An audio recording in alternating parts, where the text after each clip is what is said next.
Ekiri ku mulyango gwa Bulange Mengo be Baganda abayimukiddemu ne bajja nga bambadde amakanzu nga bambadde embugo nga bagamba olunaku olwaleero twagala Kabaka waffe era nga bano babadde baagala kulumba omukulu Katikkiro Charles Peter Mayiga nga emudde ne His Excellency Kyagulanyi Ssentamu Robert Bob Wine naye bwe yegasse ku bantu okubanja Ssaabasajja Kabaka wa gyali ne baganda baffe abali e Mengo nabo bayimukiddemu. Baganda bange mikwano gyange ensonga eno tegenda kukoma bukumi awo nga abamu bwe basuubira nti tugenda kwogera ku Ssaabasajja Kabaka tubireke awo tugenda kuyimukiramu tubanje Ssaabasajja Kabaka mu mbeera yonna era twongera obajjukiza n'okubategeeza nti Ssaabasajja Kabaka Kabaka wa Buganda Kabaka waffe ffenna Kabaka w'abantu ayagala Obuganda Kabaka afaayo nnyo okulaba nga buli kimu kitambulira ddala bulungi. Twongera okubajjukiza n'okubategeeza abantu ne baagala Kabaka waabwe tukoye okubanja Kabaka kumi omukulu Katikkiro Charles Peter Mayiga ng'oyinza obiyita nti byakusaaga oyinza obiyita nti nno bya jusiti abo twabamanyira bakola biki babeera bwe batyo naye mukwano gwange ekintu kino gikinaakoma simanyi oba onaakimalako kubanga bingi bibadde bituukawo naye nga twongera okujjukiza bannayuganda ffenna nti ebbanga lyeno ettuufu okuvaayo okubanja Ssaabasajja Kabaka ate nga bannange tukooye okuba nga tubagamba nti twagala Kabaka waffe nga temutuddamu. Twongera obajjukiza twongera okubajjukiza n'okubategeeza ti Ssaabasajja Kabaka wa Buganda mu mbeera yonna tumwetaaga ate era Katikkiro Charles Peter Mayiga mu Buganda emikolo gyonna nga gyambaga omugole tasigirwa. Amazalibwa ga Kabaka Katikkiro yasigiza Kabaka Omulangira Ssemwanga Bujjuuko basijuujo babikyani. Number 1 abataka bangi bavude ne baleka okwemulugunya ku Katikkiro amaanyi gakozesa atasobola okukola emirimu gya Ssaabasajja Kabaka kati yalonda n'okutikkira abataka. Gwogwo mulimu si gugwo gwe Katikkiro Mayiga si gugwo. Bannange balaba taliiwo ne bamuyuuyayuuya Mutesa balaba taliiwo nkiddamu era lumiddwa ku musota ne balaba omugwa gwekanga. That's why pe mukutandika bwe tolabanga Ssaabasajja Mutebi taliiwo twamubanjizawo ono Mayiga gwe Mayiga Kabaka waffe aliwa natulimbalimba ng'abaana abato ngalinga alimba abaana ba Pittumbu Ssaabasajja gyali ateredde entende alamula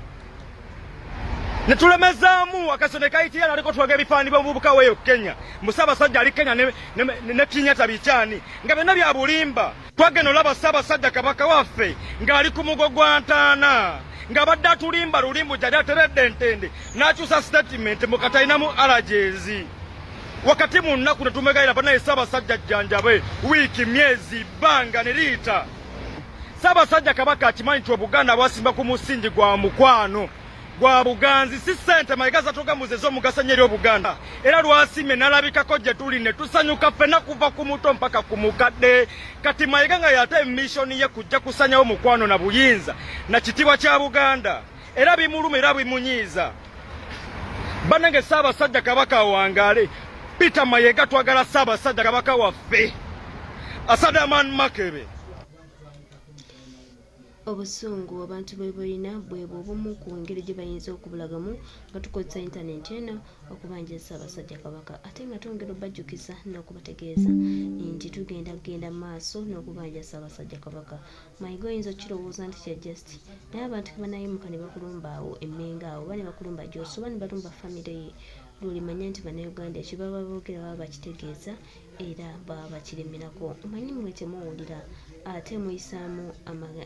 abannayuganda amaaso mwagala bayisaamu amaaso naye ku kino ekya Ssaabasajja Kabaka mugenda kukiwulira ffe gye tuyinza okubagamba nti mwanditadde Ssaabasajja Kabaka bannayuganda ne bamulabako bannayuganda ne bakka emmeeme bannayuganda ne bakka emiti. Najja naye mbakubira omulago obutakula mbaga nti Ssaabasajja Kabaka yawambibwa wabula saabagamba nti bamuwambye bamututte mu kifo gundi bagundi ebiseera bisinga mu kye tuyita intelligence n'okwongera okufuna information eddako n'eddako towaayo kikumi ku information yo kubanga oba ow'omulabe wo okwetegekera ki ekiddako nkiddamu bwe najja ne baga nti Ssaabasajja Kabaka awambiddwa saabawa byonna kubanga nange omulabe muwa obudde akole buli kyayagala nga mulaba information emungi sigaza nga njagala kumanya kikyazaako mba mbategeezezza kye mba mbategeezza nga ngoberera saakubulira nti bamututte wano bamutadde no kubanga nze system yange ne intelligence yange siwa mulabe chance kwetereza no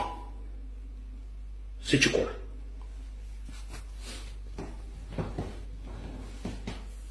ate video etandise kavudde kwanjula tebaayo omuntu yenna kuga nti Ssaabasajja Kabaka ali mu America ekyo kifu tebaayo omuntu yenna nti Ssaabasajja Kabaka ali Bugirimani ekyo kifu tebaayo omuntu avuga nti Ssaabasajja Kabaka ali Bungereza ekyo kifu bwe fufulurufu nkiddemu tebaayo akugamba nti Ssaabasajja Kabaka ali mu America tebaayo akuga nti Ssaabasajja Kabaka ali mu Germany nti ali Bungereza nedda Ssaabasajja Kabaka Magulu Nyondo bwe yawambibwa yatwalibwa ku lukalu lwa Africa mu ssaawa zino wesigenda bawa nsi na kifo waali kubanga nze omulaba entambula naye reference njazire newe tubali mu International Criminal Court obanga tuli mu court y'ensi yonna reference njazireeta nenjala tegeeza Abaganda mwenna Ssaabasajja Kabaka yawambibwa n'atwalibwa wakati wo mu Central Africa ne mu Southern Africa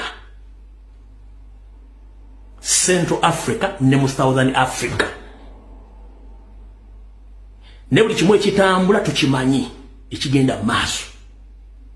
era tali ku bujjanjabi bamuwamba akomawo tafuna kuba talina musawo ku lukalu lwa Africa bano gye bamuwamba omutwala kati gwalina obwongo n'omuntu ogukola osobola okukozesa intelligence yo n'Abaganda abali mu security okubuulira Central Africa ne Southern Africa golondewo naye nga ffe tumanyi lwakuba nti twagala kuwa information 100% kuwa mulabe waffe kuddamu okwetegeka kukola kyalina kukola so Peter Mayiga, John Katende, Agnes Nabaloga, Semwai, Iso, Muhoozi, Museveni, we know each and everything.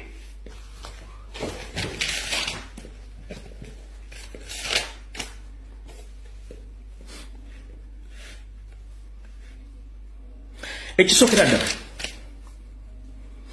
mu meeting eyatudde olunaku lwajjo mu maka ago mukulu John Katende nanyini Ebons yabaddemu mukulu gwe bayita Mpanga erimu John Katende kennyini Peter Mayiga Douglas Mukiibi David Wasajjapuli Sarah Kagere Agnes Nabaloga mwabadde ku Tanka Hill Embuyenga mu maka ga Katende. Mu meeting eno mwagambye temumanyi butya omuzimu gwalumye gye kujja information era ndowooza mwakyogedde bulungi nnyo kubanga nange kennyini seemanyi naye nabagamba nti mwabatali Baganda kijja batwalira obudde n'abeeyita Baganda okumanya nti Omuganda mpisa na bulombolombo na nnono era ne mbagambe enkweze mukulu okusaanyawo Kabaka ne Bwakabaka n'Abanyarwanda bemukukuta nabo batayi information nakyo mukimanye ebisigadde bireeta byokka ne mutuuka n'ogga nti alumbira alina omwana wa Kabaka gwakwana mukulu John Katende njala kugamba musajja mukulu myaka gikubidde akatambaala sikyakwana tebankwana nze akali enkoko kaafa tekaliiwo kyobomanya ekyokubiri nze sinze muntu asobola okuyimirira mu bigere ebyange ne neesimba mu bwenyi bw'omumbejja nti mutokota tekisoboka kuba sibamanyi na bamanya kyovula nti mba ntandika video zino nsooka kubuuza ku Bannayuganda abalangira n'abambejja basaava ne bannaba kubanga mbawa ekitiibwa kati gwe bw'ogamba Simanyi no mwana wa kabaka akomukubye kafu muri kacha okitegedde bulungi nnyo era omweriko mwenna mwakiriza bulungi nnyo nti mwagala gavumenti ya Yoseri eyongereyo abatujju bagende bakole kye bakola kyonna okulanga bamaliza Ssaabasajja Kabaka temwagala dde waka kubanga mukimanyi waddire waka kigenda kubeera miwunyo ekyo nga muli mu meeting eri ku tanka hiro muyenga ndowooza mwasindiseeko n'omuntu omu amannya ge ye Paulo ajje kuwa ne Butuluki ano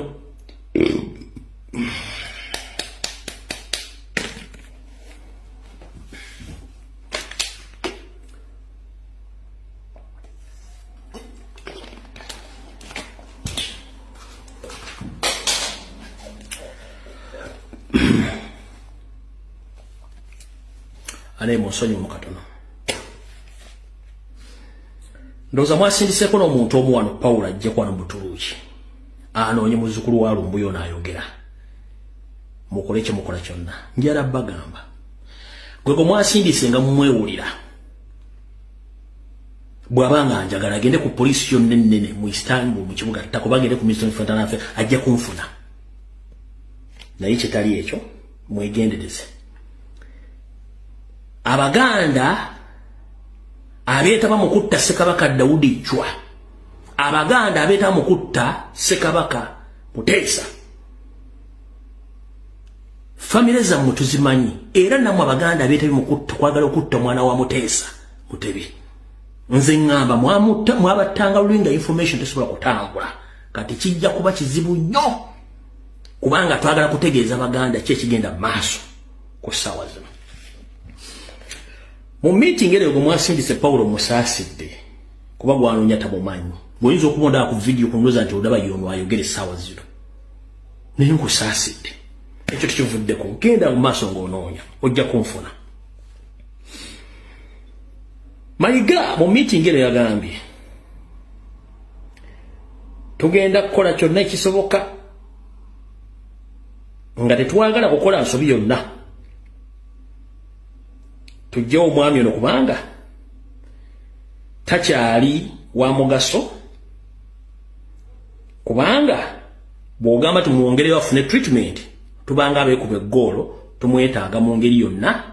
nga mufu kubanga already ye mufu atambula bigambo bya Mayiga nga akkaatiriza ebigambo bya mukama we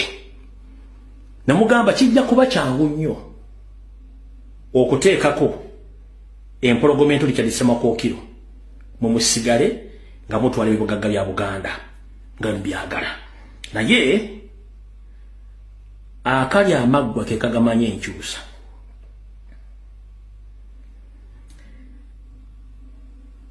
naye munaakozesa ebigambo ebikawufu ng'omususa okugezaako okutiisa okukanga mujja kwekanga nga mwekennyini mwekanze okutiisa si bikolwa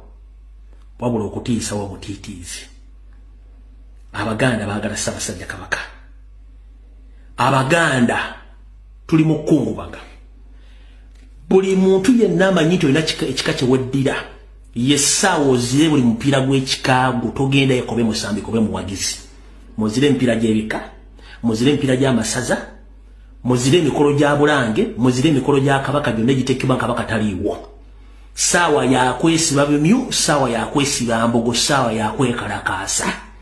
buli muntu yenna azannyira mu Bwakabaka bwa Buganda n'obuwangwa n'enno n'obwogenda kuleeta obuzibu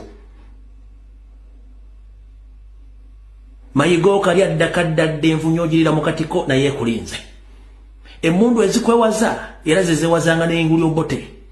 ojja kumbuuza olwaleero Obote yafanga ne Muteesa gwe yatta lwaki Abaganda bakyawala n'Obote ng'ate gwe bamuwaladdako yafa dda ojja kitegeera nkubu Mayiga